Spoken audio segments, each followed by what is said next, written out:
Ces fortes explosions entendues à Téhéran, ce qui augure bien sûr de nouvelles frappes israéliennes. Est-ce qu'on a des informations sur les impacts et les dégâts que ça a causé? Il y a 2 minutes, l'aviation israélienne a frappé le siège de la télévision iranienne.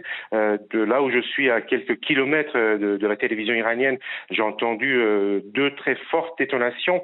La présentatrice qui était donc en direct à la télévision disait que l'un des bâtiments de la télévision avait été touché, a dû s'enfuir du studio parce que un autre missile est arrivé directement sur l'endroit où elle se trouvait. Donc il y a eu un nuage blanche qu'on a pu voir, et donc elle a quitté le studio immédiatement. Donc la première cible choisie dans cette zone d'alerte, dans cette zone où l'armée israélienne avait demandé aux habitants de quitter, il y a donc ce siège de la télévision d'État, mais aussi une base des gardiens de la Révolution. Donc il y a les premiers endroits qui ont été touchés, ce sont donc les bâtiments de la télévision iranienne, dans un quartier qui est dans le nord de la capitale iranienne. Depuis 2 heures, il y a également des frappes à l'ouest de Téhéran,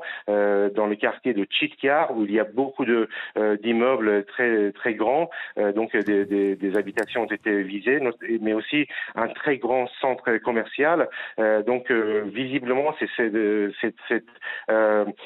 attaques, ces frappes vont continuer. L'Iran a de son côté, ce qui est important, l'Iran a de son côté a demandé en publiant une carte aux habitants d'un quartier de Tel Aviv d'évacuer ce quartier, en disant qu'il y aura des frappes de très bientôt sur ce quartier-là. L'Iran joue au tac au tac en demandant à son tour aux habitants de ce quartier de Tel Aviv de quitter ce quartier immédiatement.